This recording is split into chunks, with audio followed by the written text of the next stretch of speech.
Assalamualaikum warahmatullahi wabarakatuh. Puji syukur kehadirat Ilahi Rabbi atas segala rahmat dan nikmatnya yang telah kita rasakan sampai saat ini. Selawat beserta salam tak lupa kita kirimkan ke Nabi besar kita, Nabi Muhammad SAW, yang berlafaz Allahumma sholli ala sayyidina Muhammad wa ala ali sayyidina Muhammad.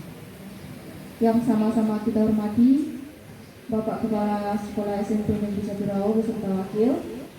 Yang sama-sama kita hormati Bapak Ibu Majelis Guru yang telah hadir dalam acara seminar modul 1.4 Budaya Positif oleh Dariusri, anggota calon guru penggerak Angkatan 7 Kabupaten Pasaman, dan seminar modul 1.4 Budaya Positif oleh Yuni Adri, anggota calon guru penggerak Angkatan 7 Kabupaten Pasaman. Baiklah, susunan acara kita pada hari ini yaitu yang pertama pembukaan yang sedang berlangsung, yang kedua kata sambutan dari kepala sekolah, yang ketiga seminar modul 1.4 yang akan disampaikan oleh Bapak Dariusri, serta seminar modul 1.4 yang akan disampaikan oleh Bapak Yuni Adi, dan acara terakhir penutup. Untuk acara selanjutnya yaitu kata sambutan dari kepala sekolah. Kepada Bapak dipersilakan. Bismillahirrahmanirrahim. Assalamualaikum warahmatullahi wabarakatuh. Yang saya hormati Bapak Ibu Wakil Kepala Sekolah, kemudian Bapak Ibu Guru, kemudian yang berbahagia Pak Dariusri dan Pak Yuni Adri, yang memang Bapak Ibu jangan heran di semboyannya kan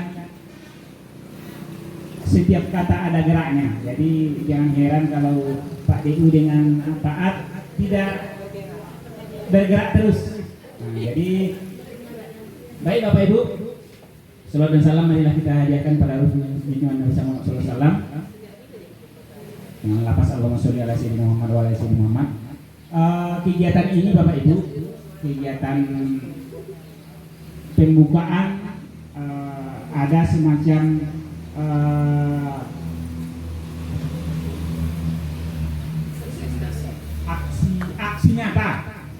aksi nyata Bapak Ibu dari guru penggerak ini mengimbaskan apa yang mereka dapatkan di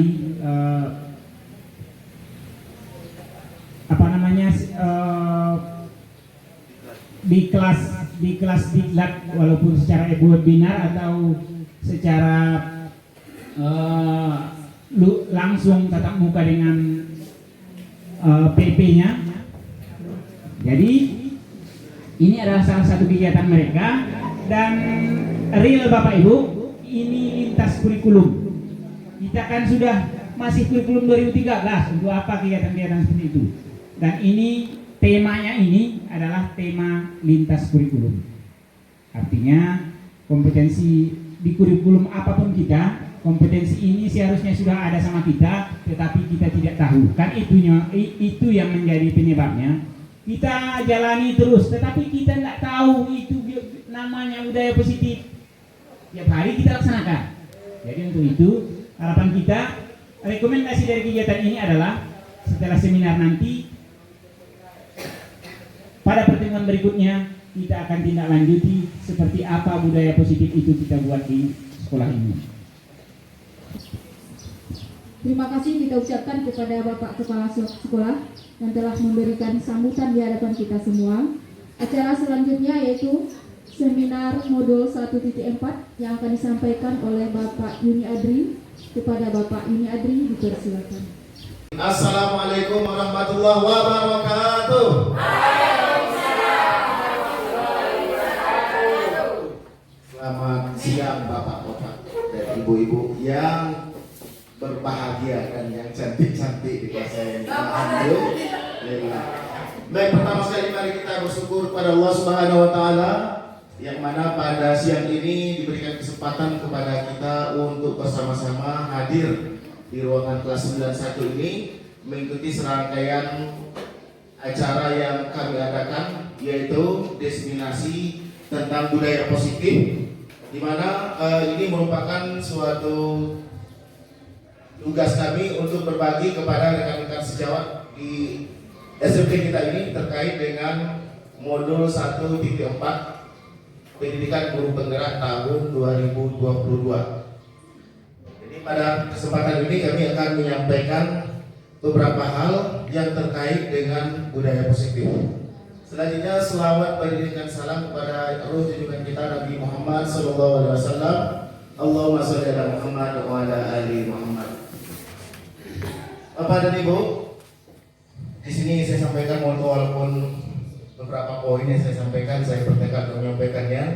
Dan kemudian moto yang selanjutnya adalah perubahan positif pada suatu sekolah akan dapat diraih jika kepala sekolah, guru, siswa dan orang tua siswa mau membuka diri terhadap perubahan. Ini termasuk di sini saya, bapak-bapak dan ibu-ibu semuanya, baru akan bisa melaksanakan budaya positif tersebut apabila kita mau membuka diri kita terhadap perubahan. Karena perubahan merupakan suatu kekekalan. Siapa yang menutup diri terhadap perubahan maka membuka dirinya untuk ditinggalkan oleh zaman. Selanjutnya materi ini nanti ada 6 sesi, yaitu tentang disiplin positif dan nilai-nilai kebajikan universal, teori motivasi, hukuman dan penghargaan, serta restitusi, keyakinan kelas, kebutuhan dasar manusia dan dunia berkualitas, restitusi dengan 5 posisi kontrol, dan restitusi dengan segitiga restitusinya. Apa itu restitusi, apa itu budaya positif, nanti akan bersama-sama kita diskusikan. Izinkan saya di sini berdiri, bukan berarti saya lebih menguasai materi ini daripada bapak-bapak dan ibu-ibu semuanya. Akan tetapi kebetulan saya terlebih dahulu mengikuti pendidikan guru penggerak ini, dan mudah-mudahan nanti selanjutnya rekan-rekan semua juga berkesempatan mengikuti pendidikan guru penggerak tersebut. Sedikit informasi bahwasanya materi disiplin positif ini tidak terlepas dari materi sebelumnya, seperti yang saya sampaikan tadi, bahwa pengetahuan terhadap materi-materi pada bagian sebelum itu perlu kita dapatkan walaupun hanya sekilas, karena dia merupakan suatu kesinambungan antara materi 1.1, 2, 3 sampai 4 ini. Apa itu yang materi yang pertama 1.1 itu tentang filosofi pendidikan Ki Hajar Dewantara. Tentu kita semua sudah mengetahui siapa itu Ki Hajar Dewantara. Ki Hajar Dewantara dalam filosofi pendidikan itu menyampaikan ada 2 hal. Yang pertama, bahwasanya pendidikan itu adalah tempat persemaian benih-benih kebudayaan. Dan di sini disampaikan Ki Hajar Dewantara filosofinya itu memandang bahwa ada keterkaitan yang erat antara pendidikan dengan kebudayaan. Jadi tidak bisa dipisahkan antara pendidikan dan kebudayaan. Keduanya saling mengisi dan saling menguatkan. Kemudian yang kedua yaitu adalah tentang perubahan. Filosofi pendidikan Ki Hajar Dewantara itu mengajarkan tentang perubahan. Itu menurut Ki Hajar Dewantara, kebudayaan itu tidak boleh statis, harus dinamis atau harus terus bergerak. Karena Dewantara, kebudayaan harus tetap bergerak sesuai dengan kodrat alam dan kodrat zamannya. Jika kebudayaan itu tertutup atau terisolasi, maka kebudayaan itu akan menuju kehancuran. Pendidikan pun demikian, tidak boleh statis, harus terus berubah menjawab tuntutan zaman. Artinya perubahan adalah hal yang kekal dan harus tetap terjadi. Kemudian apa relevansi filosofi dari Ki Hajar Dewantara itu dengan revolusi pendidikan yang tengah kita alami? Yang pertama, bahwasanya dalam pemikiran Ki Hajar Dewantara itu ada terkait mengenai perubahan. Perubahan itu terkait dengan kodrat keadaan, baik keadaan alam maupun keadaan zamannya. Kemudian setelah kita melihat ada kodrat alam, berbeda antara kodrat alam Rawa dengan Luhut Skaping umpamanya, atau dengan Pasaman Barat, di mana daerah kita adalah daerah pertanian, sementara Pasaman Barat dengan daerah pesisir pantainya, tentu itu akan mempengaruhi sikap mental masyarakat di sekitar tersebut. Begitu juga dengan kodrat zaman, artinya zaman tahun 80-an, 70-an, 90-an berbeda dengan zaman tahun 2000 ini. Nah, hal itu membuat Ki Hajar Dewantara mengambil filosofinya bahwasanya untuk perubahan itu harus memandang kodrat alam dan juga kodrat zamannya. Kemudian prinsipnya itu harus kontinuitas. Artinya perubahan yang kita lakukan baik itu di sekolah maupun di lingkungan kita itu harus berjalan terus menerus. Artinya apa? Bahwasanya pendidikan yang kita selenggarakan itu tetap mengakar kepada sejarah peradaban kita. Kita tidak boleh meninggalkan kebudayaan ataupun budaya-budaya yang ada berkembang di tengah masyarakat. Namun walaupun kita tetap memandang budaya itu ada, kita harus tetap bersikap kritis. Artinya kritis kita itu bisa membuat kita peka terhadap perubahan. Kemudian konvergensi itu menuju kepada satu pusat dan konsentris tidak. Kemudian dari perubahan tadi apa yang berubah? Nah, Ki Hajar Dewantara memfokuskan perubahan pendidikannya itu tentang budi pekerti. Budi artinya cipta, ada cipta, rasa dan karsa, kemudian pekerti dan tenaga. Menurut Ki Hajar Dewantara, perubahan yang dimaksud harus dilakukan secara seimbang. Olah cipta menajamkan pikiran, olah rasa menghaluskan rasa, olah karsa memperkuat kemauan, dan olahraga menyehatkan jasmani. Kesemuanya ini harus dilakukan secara seimbang, tidak boleh timpang. Kalau seandainya timpang, maka tidak tercapai yang namanya kebijaksanaan sebagaimana yang kita harapkan dari pendidikan tersebut. Kemudian relevansi yang kedua, keharusan untuk memandang anak dengan rasa hormat. Jadi Ki Hajar Dewantara menyampaikan bahwasanya filosofinya itu memandang bahwasanya kita harus memandang anak dengan rasa hormat. Artinya apa? Berorientasi kepada anak. Segala yang kita lakukan di dalam kelas maupun di sekolah ini, orientasinya tetap harus kepada anak. Ki Hajar Dewantara juga menyatakan hal tersebut dengan asas taman siswa, bahwasanya pendidikan yang berfokus kepada anak itu adalah bebas dari segala ikatan, dengan suci hati mendekati sang anak, tidak meminta suatu hak, namun untuk berhamba kepada sang anak. Nah, ini sering kita perdebatkan, ini kata-kata berhamba kepada sang anak.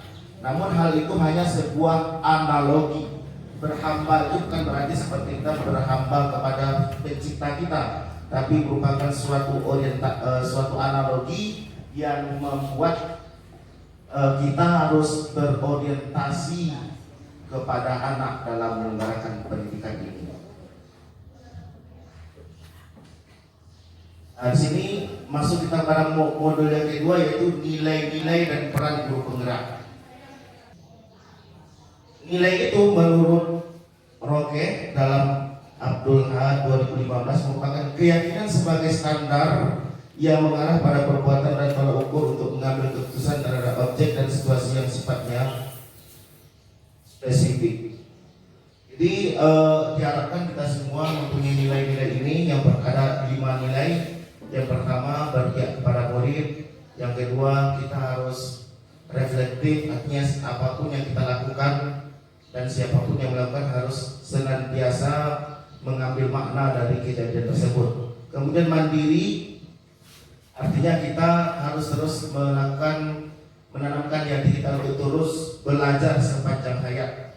Kemudian kolaboratif, yaitu senantiasa membangun daya sanding, artinya kita memiliki daya lebih dari yang lainnya. Kemudian inovatif, memunculkan gagasan-gagasan baru. Jadi mudah-mudahan kita semua sudah melakukan hal itu. Ada nilai-nilai tersebut di dalam diri kita semua. Kita sudah berpihak pada murid, kemudian sudah merefleksikan setiap tindakan yang kita lakukan di kelas. Kemudian kita juga aktif mengikuti pelatihan-pelatihan apakah secara kolektif di KKGP ataupun secara mandiri secara online. Kemudian kita juga saling bekerja sama di kelas di sekolah kita ini dengan sama guru, bagaimana anak kita bisa memiliki budi pekerti yang baik. Kemudian sudah banyak juga di antara kita yang memiliki sikap nilai inovatif.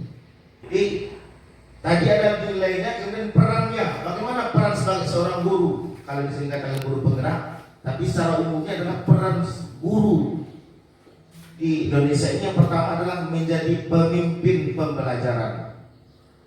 Artinya kita menaruh perhatian penuh secara sengaja pada komponen pembelajaran, apakah itu kurikulum, kemudian proses belajar mengajar, refleksi dan sebagainya macamnya. Itu kita harus bisa melakukan itu. Jadi tidak mungkin seorang guru tidak melakukan hal tersebut. Kemudian menjadi coach bagi guru lainnya, artinya memberikan menuntun rekan sejawat untuk menelaah proses belajarnya sendiri, memberikan coaching, semacam bimbingan ataupun arahan kepada sesama guru. Kemudian mendorong kolaborasi, mewujudkan kepemimpinan murid dan menggerakkan komunitas praktisi. Itulah peran-peran yang bisa kita ambil sebagai guru. Nah, tujuan akhirnya apa? Itu adalah profil pelajar Pancasila. Pelajar Pancasila itu yang bagaimana? Yaitu belajar sepanjang hayat yang kompeten, memiliki karakter, nilai-nilai Pancasila. Pelajar yang memiliki profil ini adalah pelajar yang terbangun utuh, ada 6 dimensi. Jadi tidak boleh tinggal salah satunya. Kalau seandainya 6 dimensi itu tidak nampak pada anak kita, maka kita bisa dikatakan belum maksimal melakukan proses belajar mengajar tersebut. Artinya siswa kita belum memiliki profil pelajar Pancasila. Ke-6 dimensi itu beriman dan bertakwa kepada Tuhan Yang Maha Esa dan berakhlak mulia, mandiri, bergotong royong, berkebinekaan global, bernalar kritis dan kreatif. Kiranya ini muncul sikap ini pada anak-anak kita nantinya. Isi guru penggerak, termasuk kita guru-guru di sini, menjadikan sekolahnya sebagai rumah yang aman, nyaman, dan bermakna bagi murid. Kenapa menjadikan rumah yang aman, nyaman, dan bermakna? Karena begini konsepnya, bahwasanya orang baru akan mau belajar sesuatu, akan mudah menangkap sesuatu kalau dia merasa nyaman. Kalau dia sudah merasa aman, sama seperti sekarang ini, kalau seandainya bapak-bapak dan ibu-ibu tidak aman dan nyaman dengan keberadaan di sini, maka tidak akan mendapatkan apa yang kita harapkan tentunya. Jadi begitu juga dengan murid kita, kalau seandainya kondisi aman itu baik psikis maupun fisiknya di sekolah sudah kita ciptakan, berarti isi kita sebagai guru bisa kita katakan sudah tercapai walaupun belum 100%. Menurut Evan, untuk memastikan bahwa perubahan terjadi secara mendasar dalam operasional sekolah, maka para pemimpin sekolah hendaknya mulai dengan memahami dan mendorong perubahan budaya sekolah. Itu memimpin perubahan positif. Jadi budaya sekolah berarti merujuk kepada kebiasaan-kebiasaan yang selama ini dilakukan di sekolah. Kebiasaan ini dapat berupa sikap, perbuatan, dan segala bentuk kegiatan dilakukan warga sekolah. Walau sulit, reformasi budaya sekolah bukan hal yang tidak mungkin. Jadi artinya begini, bahwasanya memimpin perubahan positif itu kita harus memandang bahwasanya di sekolah kita ini sudah memiliki potensi-potensi baik. Setiap kita memiliki potensi baik tersebut. Jangan kita memandang si Aldo itu dia suka terlambat, si Aldo ini nggak mau kerjasama. Hilangkan persepsi-persepsi terhadap sesama guru yang lain, pasti dari dia bersikap seperti itu ada potensi baik yang bisa kita ambil, yang bisa kita ajak berkolaborasi. Nah, dari hal yang baik-baik itulah nanti dirumuskan budaya positif di sekolah kita. Bagaimana mewujudkan visi itu? Yaitu menyelaraskan kekuatan yang dimiliki oleh sekolah. Caranya dengan mengupayakan agar kelemahan suatu sistem dalam organisasi tidak menjadi penghalang, karena semua aspek dalam organisasi fokus pada penyelenggaraan kekuatan. Bagaimana merumuskan visi dengan melakukan menggunakan apa yang dinamakan dengan bagja. Buat pertanyaan, ambil pelajaran, gali mimpi, dapatkan rencana, kemudian atur eksekusi. Nah, kan ada itu sekolah yang sudah melakukan itu dengan baik, maka kita bisa melakukan ATM, amati, kemudian tiru, modifikasi. Itu maksudnya ATM. Oleh Ki Hajar Dewantara disebutkan ni teni, ni roke, nampahi. Artinya rekan-rekan kita yang sudah melakukan menurut penilaian kita pembelajaran yang sudah berpihak kepada anak, kemudian menyenangkan amat, maka kita bisa melakukan ATM terhadap guru tersebut. Kita lakukan dengan sedikit menambahi atau memodifikasi terhadap diri kita. Kemudian budaya positif di sekolah.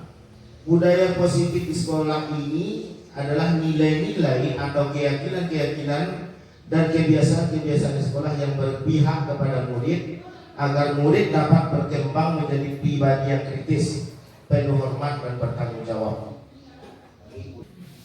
Kita mulai dengan disiplin positif dan nilai-nilai kebajikan universal. Aslinya ada sedikit permainan ini. Bapak dan Ibu kan sudah dua orang itu. Bapak dia dengan Pak apa ya? Wah itu udah ada dengan Ibu siapa namanya? Kameranya Ibu Mimi nanti. Jadi di sini Bapak dan Ibu saya mohon nanti 30 detik melakukan ini, kemudian saya minta tanggapannya. Ibu boleh menjadi A dan boleh menjadi B, terserah. Kemudian sobeklah secari kertas kecil, kemudian tuliskan benda atau sesuatu yang sangat berharga untuk Bapak dan Ibu. Kemudian letakkan di salah satu tangan, kemudian genggam kertas yang ditulis benda itu dengan segala daya. Buatlah sebuah kepala, jadi benda itu tak kepala nanti. Agak saya dalam menulisnya ya. Kemudian teman Bapak atau Ibu yang B akan mencoba dengan sebuah tenaga dengan berbagai cara untuk meminta agar kita bisa memberikan benda tersebut, bisa membujuk, mengancam, menghardik, merayu atau menyuap. Ya begitu Ibu kasih itu kan bodoh bisa jadi kan. Kemudian tujuannya apa? Agar teman kita membuka kepala tersebut. Ayo, silakan dipraktekkan Bapak Ibu. Anggap sekarang sudah menulis, kita hitung 30 detik ya. Ibu siapa yang akan menggenggam? Ibu. Ibu Inul sama Bu Etipa.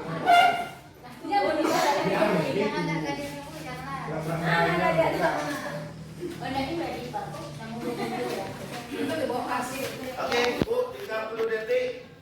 Nah, saya minta tanggapannya. Ibu Mailo dengan Ibu Asriati sudah dipraktekkan?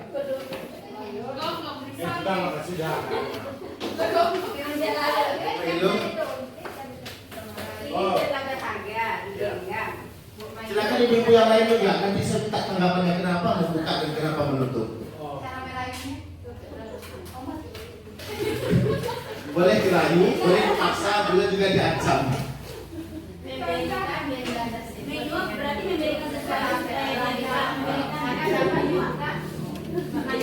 Jadi poinnya seperti ini berarti ya Pak. Ya. Jika Anda memiliki sesuatu yang berharga, Ya. teman Anda memiliki sesuatu yang berharga, untuk mendapatkan yang berharga itu tentu Anda memiliki trik tersendiri. Ya. Tidak mungkin dengan cara yang menghardik, mengancam atau apa. Itu dengan membujuk atau merayu. Ya. Itu dengan hal yang positif. sehingga feedbacknya juga positif. Itu menurut saya. Ya, sungguh luar biasa sekali apa yang menjadi pandangan Pak Kiki. Ada yang aku sementara Pak Kiki. Artinya harus dengan sikap positif oleh Pak Kiki ya, sehingga juga kita terima hal yang positif. Ada yang sudah perhatikan? Kalau itu izin, ibu akan membuka atau tidak membuka? Kalau di harddisk akan semarang. Kalau dia harddisk dengan cara memaksa untuk membuka jempalan tadi, ya mungkin tidak mau membukanya. Tapi dengan cara merayu, apa saja yang dilakukan akan membujuk, kami akan membukanya. Terima kasih. Tepuk tangan untuk Ibu Tin. Artinya Ibu Tin juga sudah dirayu dan dibujuk. Tetapi itu sangat berharga untuk Anda ya. Bisa saja Anda tidak ingin membukanya sampai kapanpun. Bagaimanapun orang membujuk. Ya, saya ingin siapa yang tidak ingin membukanya. Kenapa? Ada sesuatu yang berada di dalamnya. Nah, orang lain tidak boleh tahu. Dan orang lain tidak boleh memilikinya. Bagaimana kalau diancam? Bukanlah.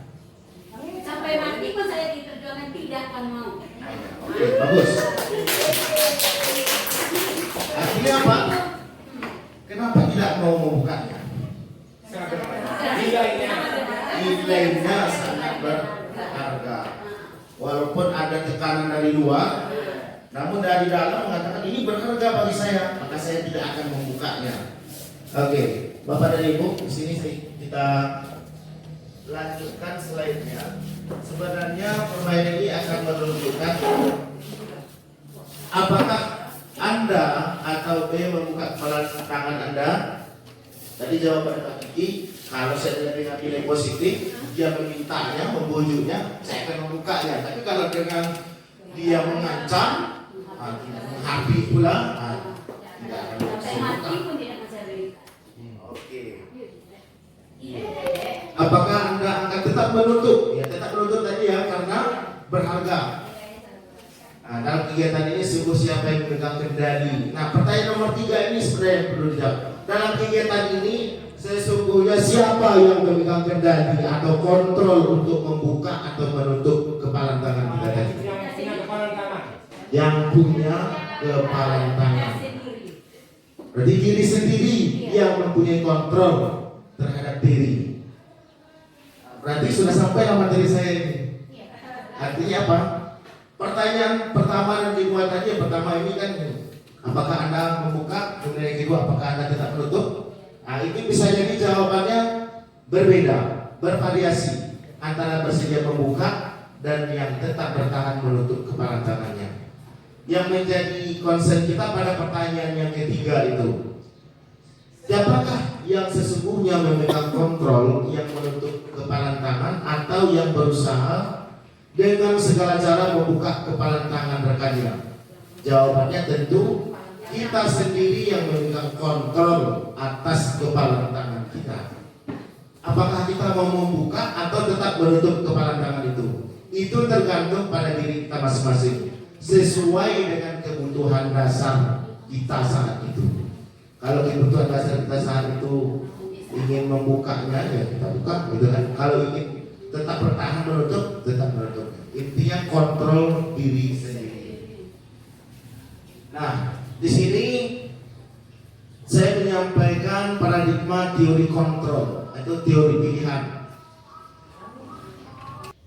Nah, ini ada sedikit pertanyaan tematik yang sering juga kita diskusikan di ruang majelis guru. Yang pertama, hukuman dapat mendisiplinkan anak. Setuju Bapak dan Ibu itu? Setuju? Hukuman dapat mendisiplinkan anak.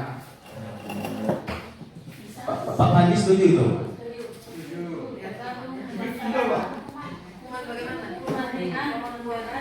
Pokoknya hukuman lah. Setuju. Kemudian yang kedua, pemberian hukuman dengan hal positif seperti membaca atau membersihkan halaman sekolah dapat meningkatkan disiplin anak. Setuju? Kemudian yang ketiga, memberi penghargaan dapat meningkatkan motivasi belajar anak. Nah, kita setuju semuanya. Namun pada modul yang kita dapatkan ini, di sini sedikit bertolak belakang. Bagaimana pula ceritanya itu? Kok bertolak belakang? Padahal kita selama ini itu yang kita lakukan, ya kan? Nah, ini mungkin bertentangan ini dengan praktek yang kita lakukan, Pak Kiki. Yang pertama katanya di sini, ilusi seorang guru itu mengontrol murid. Semuanya ilusi. Kemudian ilusi juga bahwa kritik dan membuat orang merasa bersalah dapat menguatkan karakter. Jadi kalau kita sudah menyampaikan kata-kata yang memukul hati, kemudian membuat dia merasa bersalah, kita berharap itu membuat dia memperbaiki karakternya. Ternyata itu menurut Dr. William Glasser itu ilusi. Kemudian ilusi juga bahwa semua penguatan positif efektif dan bermanfaat. Jadi tidak semua penguatan positif itu efektif. Kemudian ilusi bahwa orang dewasa memiliki hak untuk memaksa. Kenapa demikian? Siapa sesungguhnya yang memiliki kontrol? Dalam teori stimulus kontrol ini, kemudian dibandingkan dengan teori kontrol atau pilihan, bahwa pada teori stimulus respon itu kita mencoba mengubah orang agar berpandangan sama dengan kita. Berarti kita masih memiliki pandangan stimulus respon. Sedangkan pada teori kontrol kita berusaha memahami pandangan orang lain tentang dunia. Artinya pandangan orang itu pasti berbeda dengan pandangan kita. Kemudian pada stimulus respon, perilaku buruk dilihat sebagai suatu kesalahan. Jadi kalau kita melihat anak berperilaku buruk dan itu kita pandang sebagai suatu kesalahan, maka kita masih menganut paham stimulus respon. Sedangkan pada teori kontrol, semua perilaku memiliki tujuan. Anak yang nakal itu ada tujuannya, ada yang mendasari dia berlaku seperti itu. Nanti itu kita kaitkan dengan kebutuhan. Bahwasanya anak yang suka bermenung atau anak yang terlalu lasak kesana kemari saja kerjanya, itu ada kebutuhannya yang belum terpenuhi. Kemudian saya bisa mengontrol orang lain. Nah, itu masih, artinya kalau kita melihat, oh muridku bisa kontrol ini aman baik tidak. Nah, itu masih stimulus respon.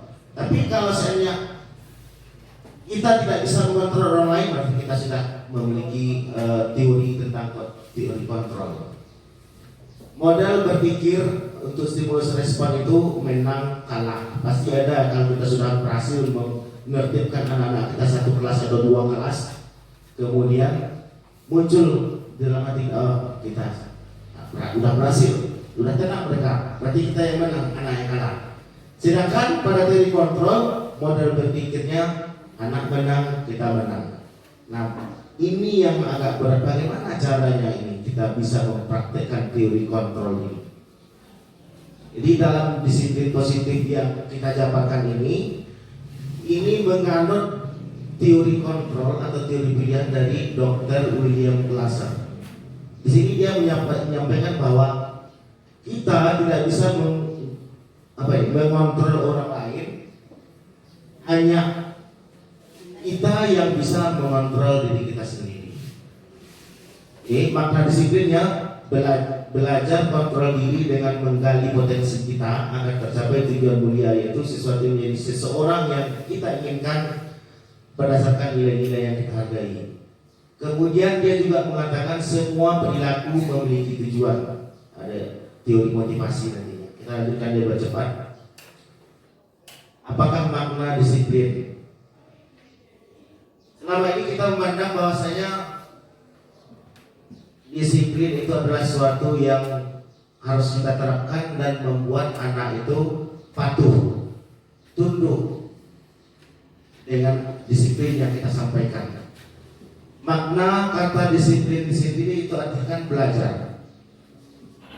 Kemudian makna asal dari kata ini berkonotasi dengan disiplin diri dari murid-murid Sokrates dan Plato yang mereka melakukan sesuatu itu dari dirinya sendiri.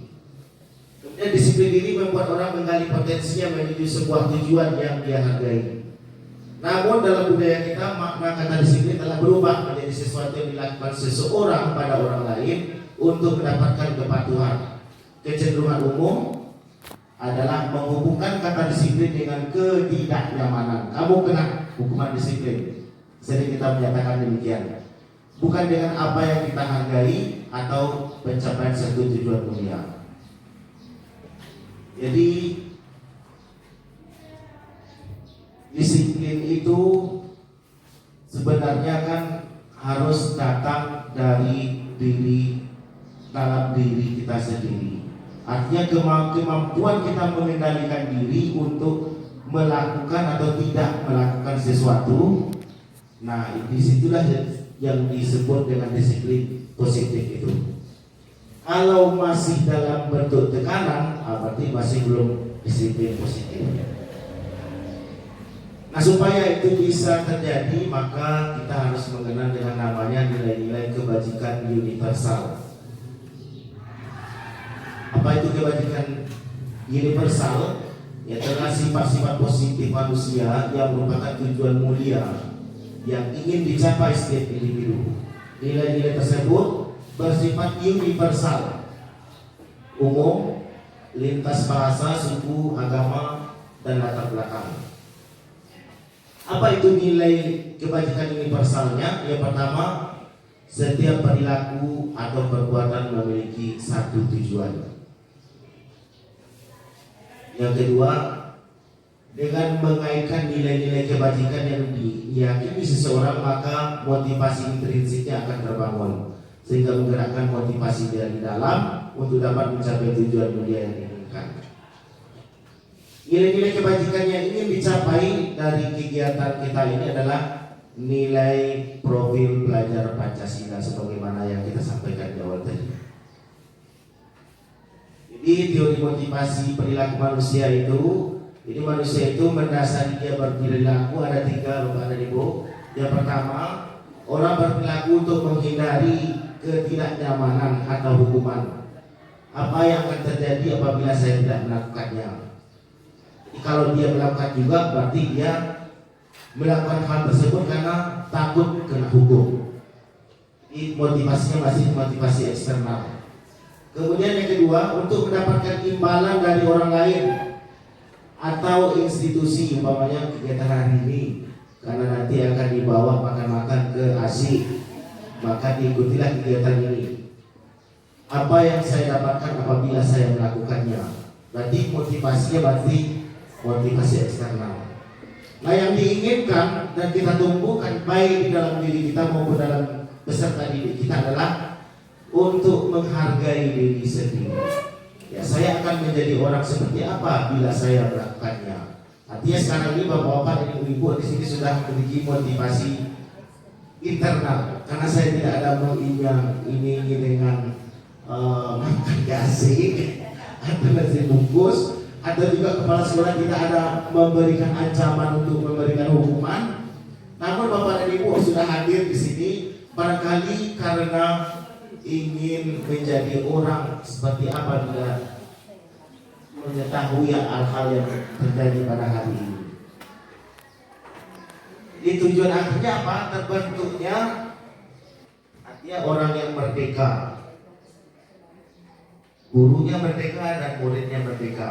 Merdeka di sini bukan berarti bebas melakukan sesuatu sesuai dengan kehendak murid. Tidak usahlah kita bukannya merdeka biar saja dia. Bukan begitu konsep kurikulum merdeka. Merdeka itu artinya tidak hanya terlepas dari perintah, akan tetapi juga cakap membuat memerintah diri sendiri. Ini yang perlu kita gali dan tumbuh kembangkan, bagaimana di dalam kurikulum merdeka itu anak-anak di dalam berkarakter atau dalam melakukan hal-hal yang kita instruksikan itu, dia tidak hanya lepas dari perintah kita, tidak hanya melakukan suatu peraturan dengan disiplin, akan tapi dia juga cakap untuk memerintah dirinya sendiri bahwasanya ini baik untuk dia, kemudian dan berguna untuk dia. Nah, tugas kita di situ bagaimana menumbuhkan itu. beberapa bentuk program kebajikan dan apresiasi. Dalam memberikan apresiasi atau pengakuan perlu diingat beberapa hal. Yang pertama, beri pengakuan secara khusus. Kemudian yang kedua, beri pengakuan secara pribadi. Yang ketiga, beri pengakuan pada semua murid. Keempat, beri pengakuan secara konsisten dan fokus pada proses. Karena ada juga orang yang berpandangan bahwasanya tidak boleh kita memberi penghargaan terlalu sering kepada anak. Namun itu nanti akan membuat anak tidak memiliki kepercayaan diri tatkala kita tidak memberikan penghargaan tersebut. Contoh pengakuan dan apresiasi kebajikan itu yang bagaimana? Ini contohnya. Atau begini, ada murid kita yang datangnya sudah pagi-pagi terus sebelum jam 7 dia sudah ke sekolah. Kemarin Bapak perhatikan kamu sudah datang ke sekolah ya, bahkan jam 7 juga. Tapi disampaikan secara pribadi, jangan diumumkan. Oh ini, coba kalian lihat ini dia sudah melakukan. Nah itu kan penghargaan juga, tapi nanti menghukum dia jadi beban berat juga bagi dia. Kan sekali-kali dia juga tidak akan bisa tepat waktu, jadi beban berat juga bagi dia. Jadi solusinya bagaimana tadi? Berikan penghargaan itu secara khusus, kemudian secara pribadi. Dan juga pada semua murid, karena semua murid itu berperilaku ada dasarnya. Nah, ini menurut Bapak Ibu ini apa ini? Mencatat 100 kali dalam buku kalimat yang berjudul "Saya tidak akan terlambat lagi karena terlambat ke sekolah." Hukuman atau konsekuensi itu? Hukuman. Lari mengelilingi lapangan basket 2 kali karena terlambat hadir di sekolah. Hukuman. Murid diminta untuk push up 15 kali karena tidak menggunakan masker di sekolah. Hukuman. Kemudian mengganti kertas tugas teman yang telah dicoret-coret. Membersihkan tumpahan air di meja tulis karena tersenggol pada saat belajar. Murid disuruh untuk mengenakan sepatu seharian di sekolah karena tidak mengenakan sepatu hitam. Murid disuruh untuk mengenakan sepatu seharian di sekolah karena tidak mengenakan sepatu hitam.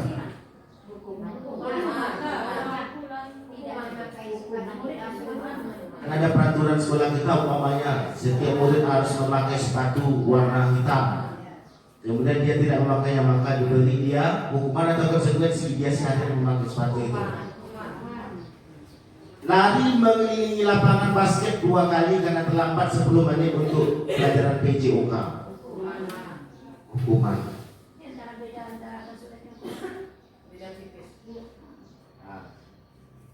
Mari kita lihat.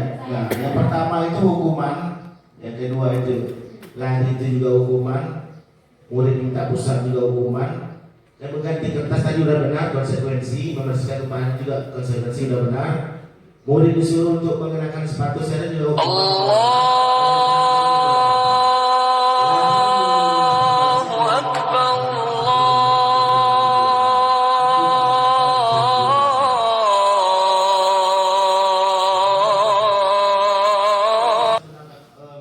Akbar, Pandi karena dia guru olahraga ini. Artinya Pak Pandi menyuruh anak yang terlambat itu lari 15 kali itu sebagai konsekuensi. Kira-kira itu konsekuensi atau hukuman menurut Pak Pandi? Apa bedanya yang nomor 2 dengan yang tadi? Nomor 2 kan lari mengelilingi lapangan basket 2 kali karena terlambat hadir di sekolah. Ya. Ini lari mengelilingi lapangan basket 2 kali karena terlambat 10 menit. Kalau yang bersangkutan ini Kenapa di atas hukuman, kenapa yang di bawah konsekuensi? karena dalam pelajaran PJOK.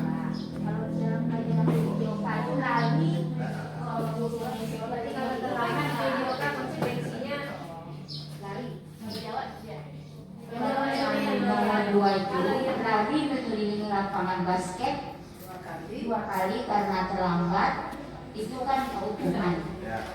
Kemudian yang terakhir, lari mengelilingi lapangan basket 2 kali karena terlambat 10 menit untuk pelajaran PJOK. karena ini dalam mata pelajaran PJOK. Beda dengan hukuman waktu sekolah secara. Kemudian kalau di pelajaran PJOK lari itu kan sudah masuk mewakili mereka.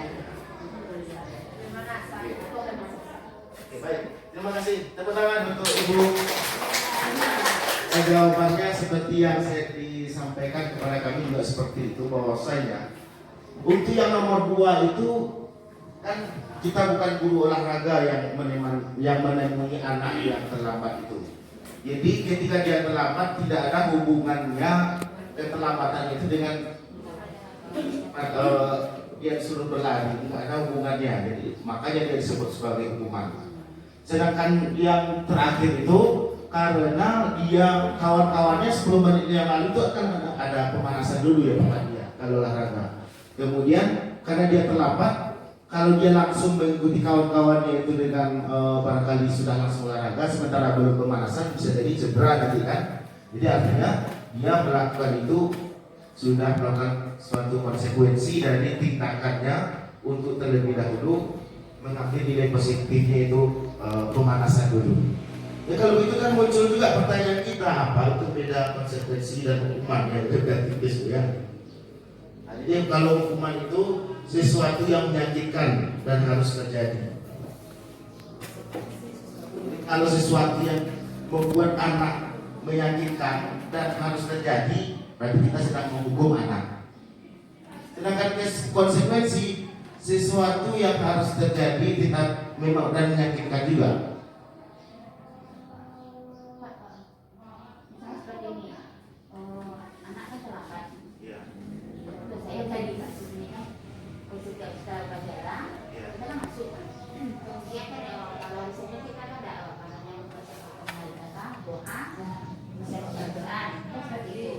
Jadi anak duduk dulu di luar dia, duduk di luar.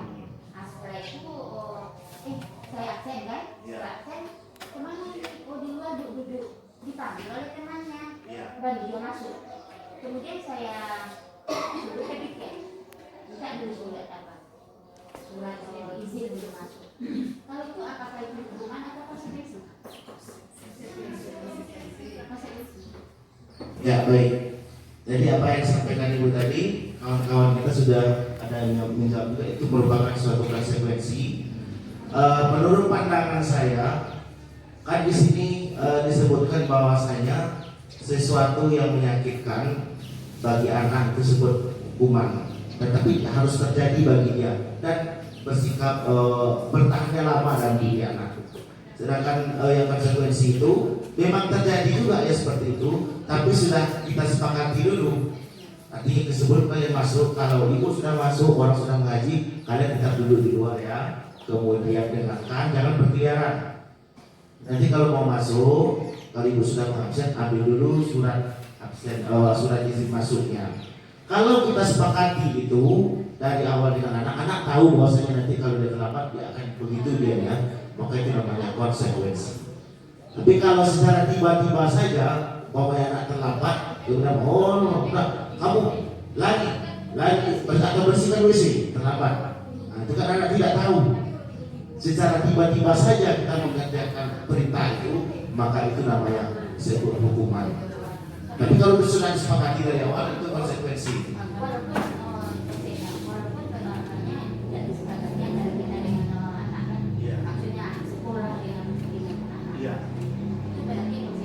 Konsekuensinya. Berarti Pak sama dengan nomor 1 tadi, menulis kalimat dengan mencatat saya tidak akan terlambat lagi sebanyak 100 kali. Itu kan bisa juga konsekuensi. Kalau disepakati dari awal. Kalau hanya secara tiba-tiba saja kita memikirkan hukuman itu pada ibu udah terlambat baru udah kamu. Pak, itu karena terjadi di lokal kami Pak. Waktu itu kami berkonsentrasi itu disediakan satu buku. Nah, andai kan kamu terlambat, tolong ditulis buku di buku ini. Satu lembar satu hari. Pak, kan sudah termasuk konsekuensi. Konsekuensi karena sudah disepakati dari awal. Jadi kenapa tadi itu masuk hukuman? Karena di sini tidak disebutkan tadi, kalau ini kan tidak ada disebutkan mencatat 100 kali dalam buku. kalimat saya tidak akan terlambat lagi karena dia terlambat sekolah. Kita harus disepakatinya bahwa di sini ada kata-kata disepakati. Oh, jadi intinya apapun jenis konsekuensi itu harus disepakati dulu. Sepakati dulu, anak tahu bahwasanya kalau dia melakukan A berarti dia akibatnya B nanti. Tapi kalau secara tiba-tiba saja anak dia tercela berarti itu hukuman. Jadi seperti yang PDS kita dihubungkan dengan peraturan sekolah kita ya Pak. Jatuhnya kita konsekuensi yang karena sudah kita sosialisasikan kalau kamu melakukan ini akibatnya. Jadi 42 misalnya peraturan ada PDS itu sudah konsekuensi SMP yang satu begitu. Ya, karena sudah mereka ketahui baik dirinya maupun orang tuanya. Jadi bisa saja ya Pak ya konsekuensi itu secara tertulis, kemudian Atau kalau hukuman secara bisa saja ada dapat, kan begitu. ya ada tanpa objek yang kita kenai tidak tahu menahu dia apakah disosialisasikan secara visual atau secara tertulis. Nah, tidak ada maka itu namanya hukuman. Nah, selanjutnya kita masuk kepada restitusi. Restitusi, proses menciptakan kondisi bagi murid untuk memperbaiki kesalahan mereka sehingga mereka bisa kembali kepada kelompok mereka dengan karakter yang lebih kuat. Restitusi juga merupakan proses kolaboratif yang mengajarkan murid untuk mencari solusi untuk masalah mereka dan membantu murid berpikir tentang orang seperti apa yang mereka ingin menjadi. Tujuan dia itu menjadi seperti apa dan bagaimana mereka harus memperlakukan orang lain. Ini menurut Watson. Jadi di sini kalau kita melihat lagi ada identitas sukses dan ada identitas gagal. Kalau kita melakukan bagian pada tabel identitas gagal atau menghukum, berarti kita mengantarkan anak untuk jadi pribadi-pribadi yang gagal. Nah, kalau kita ingin mengantarkan anak kepada kesuksesan atau identitas sukses, maka caranya dengan disiplin, yaitu dengan konsekuensi dan restitusi. Tapi kalau kita ingin anak-anak kita lepas dari SMP ini nanti gagal dia, maka kita berikanlah hukuman. Bagaimana itu? Perbedaannya, pada tabel ini silakan Ibu Bapak dan Ibu amati. Kalau hukuman itu, apa ya? Saya bacakan sesuatu yang menyakitkan harus terjadi itu hukuman. Karena tabel ini ya. Kemudian hukuman itu juga tidak nyaman untuk murid, anak untuk jangka waktu panjang. Jadi kalau berkesan di otaknya atau cedera dia fisiknya, berarti itu hukuman itu. Kemudian murid atau anak akan tersakiti. Kemudian berperilaku pasif, agresif meningkat. Mulai dia perilakunya pasif atau anaknya diam-diam saja. Kemudian dia menjadi pemarah, jadi agresif. Nah, ini kita sudah melakukan mengantarkan dia menjadi seorang yang gagal. Kemudian sistem tidak akan berjalan bila murid tidak takut. Walaupun kita menghukum, ada juga murid kita kan, dia main dia tidak berani kita apa-apakannya. Lain pula ini kan pendidikan.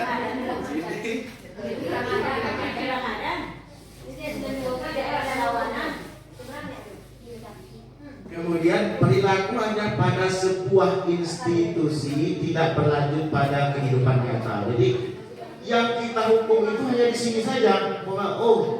Katakanlah kamu jangan merokok, di sini tidak merokok. Kemudian di luar dia merokok juga. Kemudian peraturannya adalah kamu harus. Nah, itu kata-kata yang keluar tuh. Kalian harus. Nah, itu kata-kata yang keluar itu hukuman. Kemudian murid atau anak membenci peraturan. Akhirnya peraturan yang kita buat, PDS yang kita buat dibenci oleh anak-anak. Kalau kita melakukannya dengan hukuman. Tapi beda dengan kalau kita melakukannya dengan konsekuensi dan restitusi.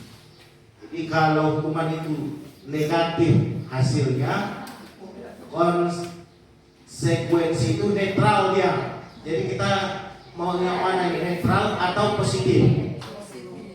positif. Ini berat di kerja kita ini kalau positif. Kalau konsekuensi, sesuatu yang memang harus terjadi juga, sedangkan restitusi merupakan pilihan. Anak itu bisa memilih. Tidak nyaman anak untuk menjangka waktu pendek kalau konsekuensi. Kalau yang restitusi membuat anak dalam jangka waktu panjang, menguatkan. Jadi kalau restitusi itu menguatkan, konsekuensi itu anak tidak nyaman, tapi tidak nyaman sebentar.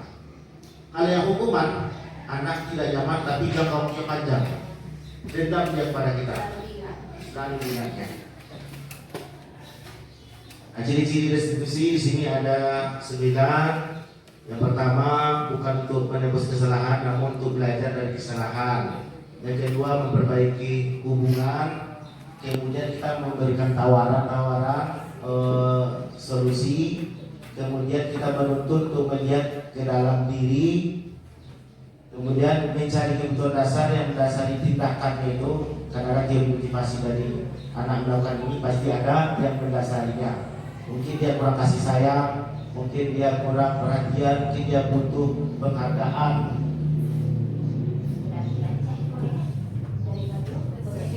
Ya, yang terbaik itu restitusi. Karena restitusi itu memberikan pilihan kepada anak, kemudian menguatkan anak, kemudian anak juga mendapatkan penguatan, masalahnya terpecahkan. Artinya kita memberikan pilihan-pilihan kepada anak yang menentukan solusi terhadap masalah yang sedang dijalaninya.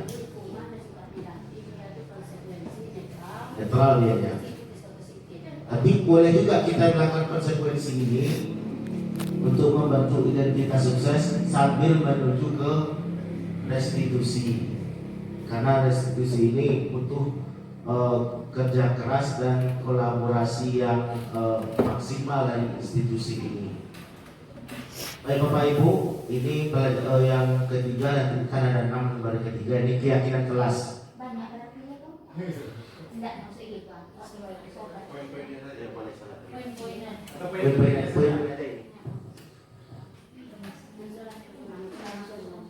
Mengapa kita memiliki peraturan harus menggunakan helm bila mengendarai kendaraan roda 2? Kemudian kita, mengapa kita memiliki peraturan 3M waktu COVID kemarin?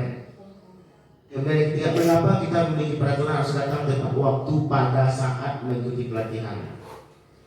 Untuk mendukung motivasi intrinsik, kembali ke nilai-nilai keyakinan-keyakinan yang lebih menggerakkan seseorang dibandingkan mengikuti serangkaian peraturan-peraturan.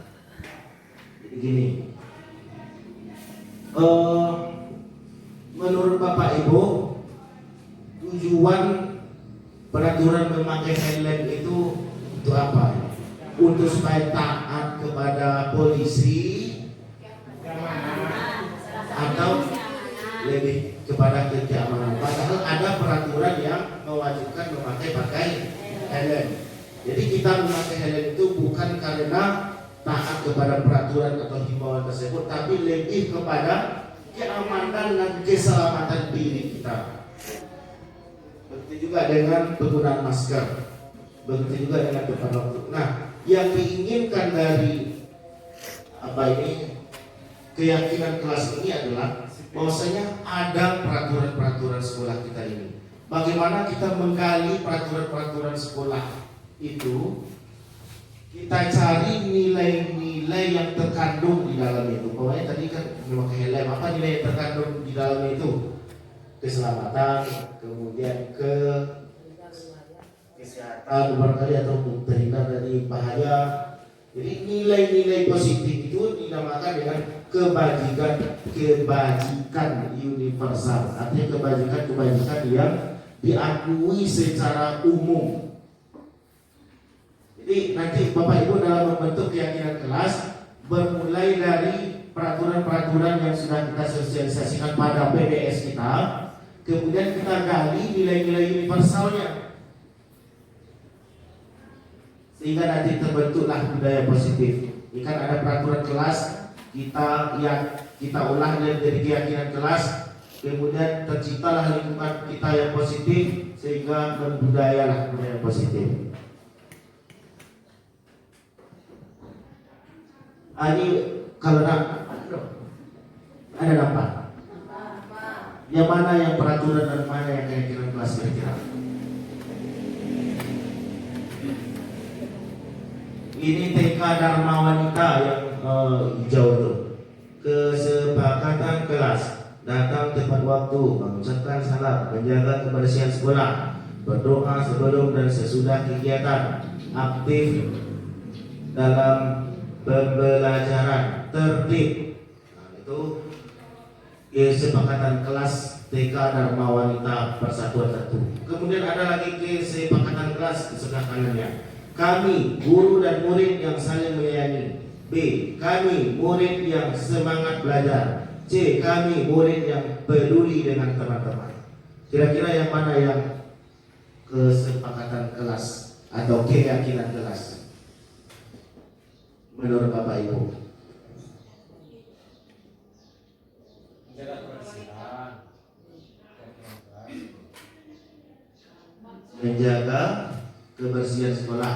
Ini kan ada di sebelah kiri atau sebelah kanan. Oh gitu. Ya, Yang mana yang keyakinan kelas itu? ya, yang mana yang merupakan keyakinan kelas? Yang sebelah kiri. Berarti yang hijau ini. Yang ini ada kesepakatan kelas TK Dharma. Ini ada kesepakatan kelas mungkin SMP 1 Urau mungkin ya. Nah, yang mana yang disebut keyakinan kelas kira-kira? Sebelah kiri. Oh, yang ini ya? Bagi Gigi yang mana bagi Gigi? Keyakinan kelas itu kan ada nilai yang positif yang Ya. universal gitu kan. Ada linia yang universal. Kanan dan ini itu Pak. Yang sebelah Kanan. kanan. Saling Yang ibu-ibu? menyayangi, semangat. Tapi kan sifatnya kan umum, tapi kita gali dia dari peraturan-peraturan kelas. Ini kan seperti peraturan-peraturan kelas kan. Kan sini tadi saya sebutkan bahwasanya untuk keyakinan kelas itu diambil dari peraturan kelas yang sudah ada atau peraturan sekolah PDS kita. Kemudian kita kelompok-kelompokkan dia. Mamanya berangkut apa berarti apa adalah nanti nilai-nilai kebajikan yang bisa kita ambil. Nanti bisa saya bagikan. Nah, seperti ini umpamanya kan, selalu mengembalikan buku ke tempatnya, itu tanggung jawab. Dilarang mengganggu orang lain, itu menghormati orang lain. Jadi kalau keyakinan kelas itu bahasanya ya seperti ini, tanggung jawab, menghormati, kemudian kesehatan. Sementara peraturan itu lebih rinci. Lebih rigid ya, spesifik.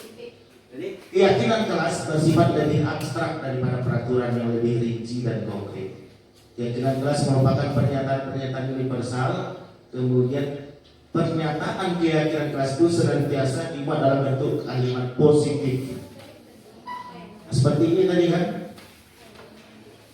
Kalimat negatifnya jangan berlari di kelas atau di koridor, jangan meribut. Nah, kan itu kalimat negatif kan. Kalimat positifnya bagaimana? Berjalanlah di kelas atau koridor.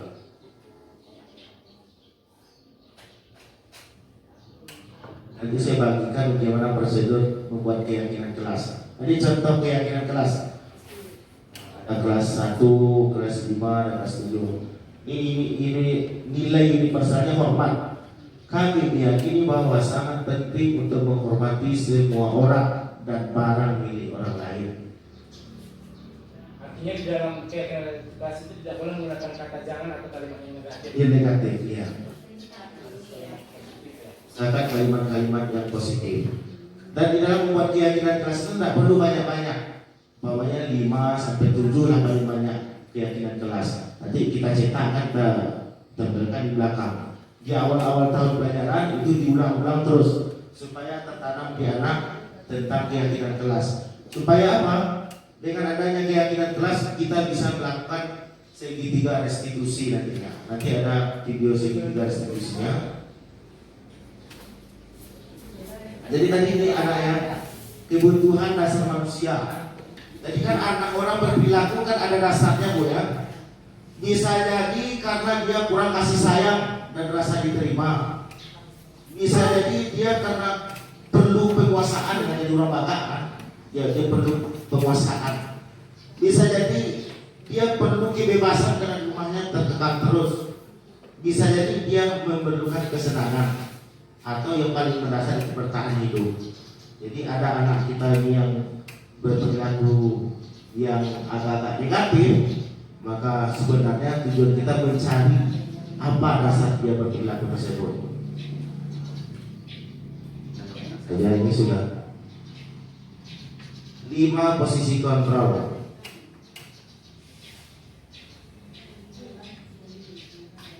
Kali ini menonton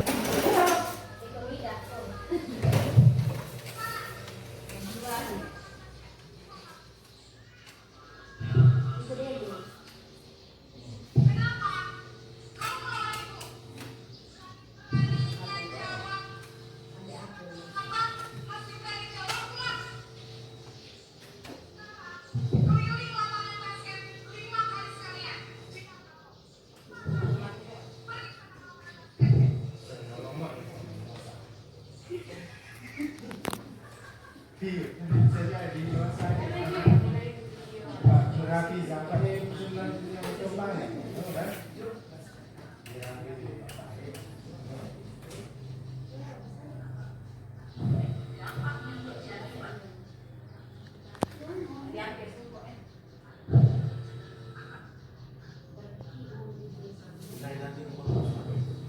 Kadar ini Pak, kadar apa?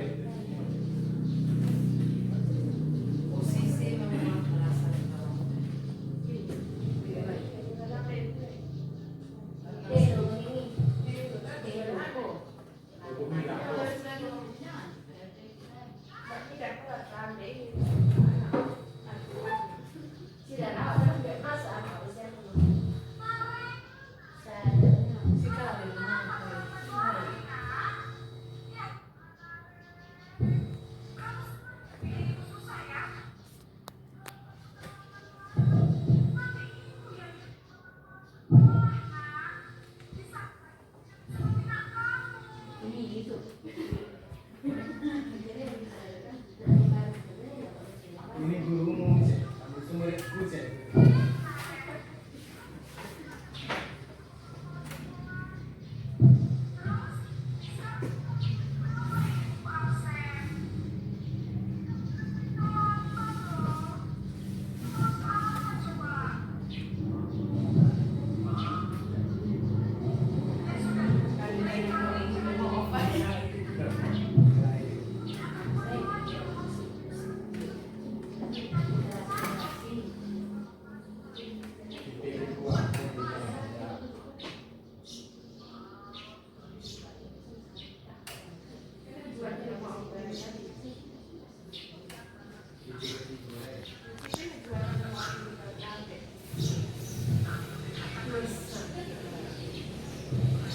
Pasif agresif tadi dia. Sampai ini tapi agresif.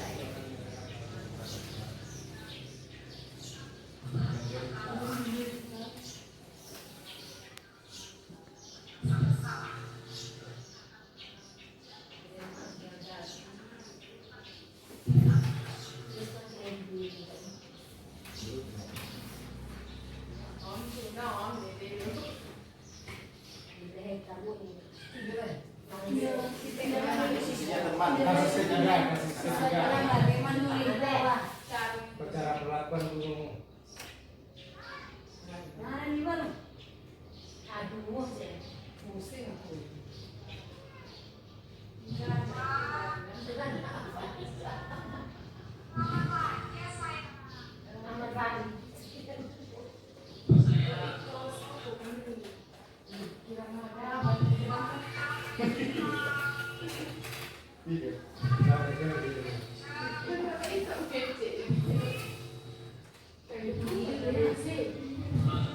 seperti kawan, teman itu kita seperti teman.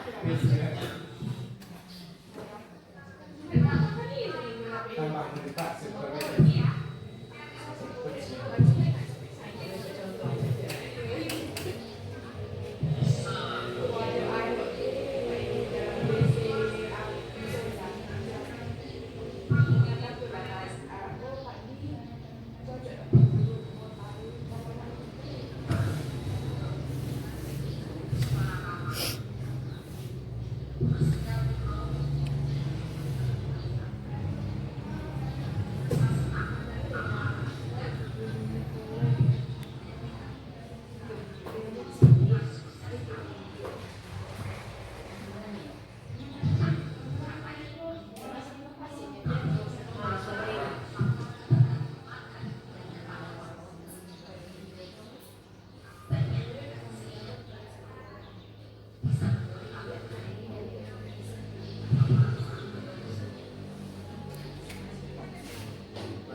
Jadi posisi yang terakhir ini Bapak Ibu itu adalah posisi manajer. Jadi ada 5 posisi kontrol guru. Yang pertama penghukum, yang kedua membuat orang merasa bersalah. Jadi kalau kita panggil anak itu merasa bersalah.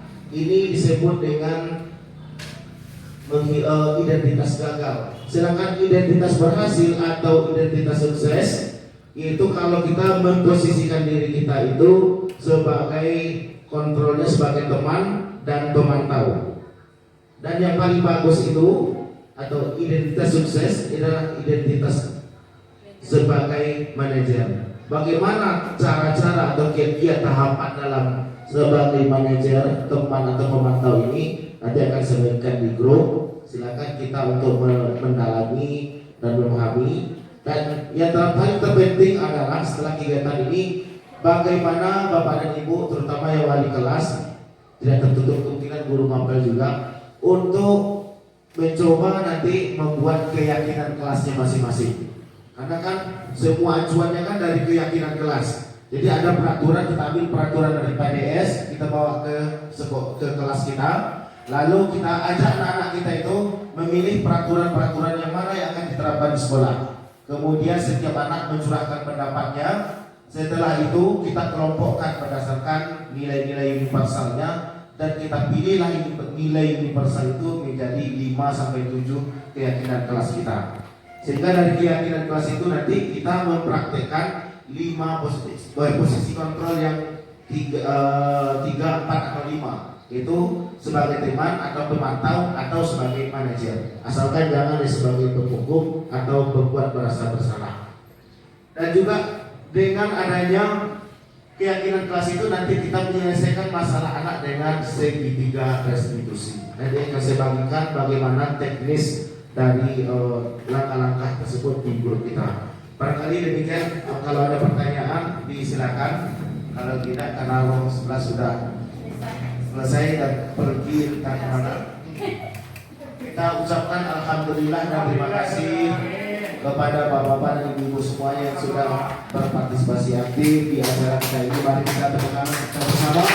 Mudah-mudahan pertemuan kita ini bisa kita memberikan yang terbaik di sekolah kita, bisa kita membuat budaya positif yang membuat anak kita nanti menjadi sosok pribadi yang merdeka untuk kehidupannya. Barangkali demikian. Billahi taufiq wal hidayah. Assalamualaikum warahmatullahi wabarakatuh.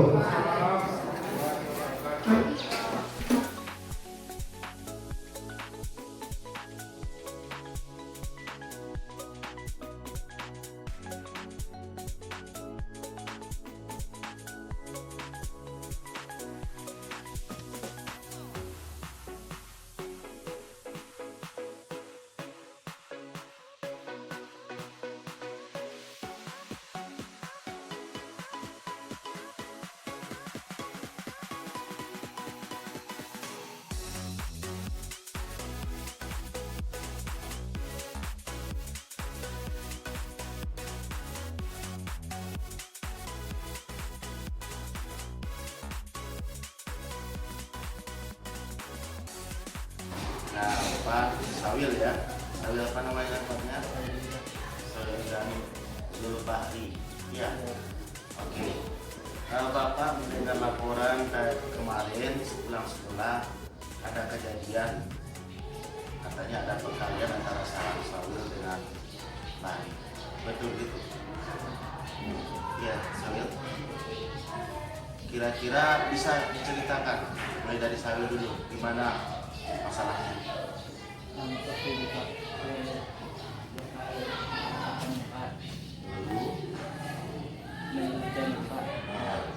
Baru datang Pak. Ya. Tabraknya kamu, dia keluar dari lokal 4, kamu tertabrak sama dia. Selanjutnya kamu bilanglah kata-kata kotor ke Bahri. Apa tuh Bahri? Turunkan tangannya. Dari kejadian yang sudah terjadi kemarin, kita tidak mencari kesalahan di sini. Mana Pak ingin tahu kira-kira keyakinan kelas mana yang sudah kita langgar kalau kita melakukan hal yang kita lakukan kemarin. Sawil dulu.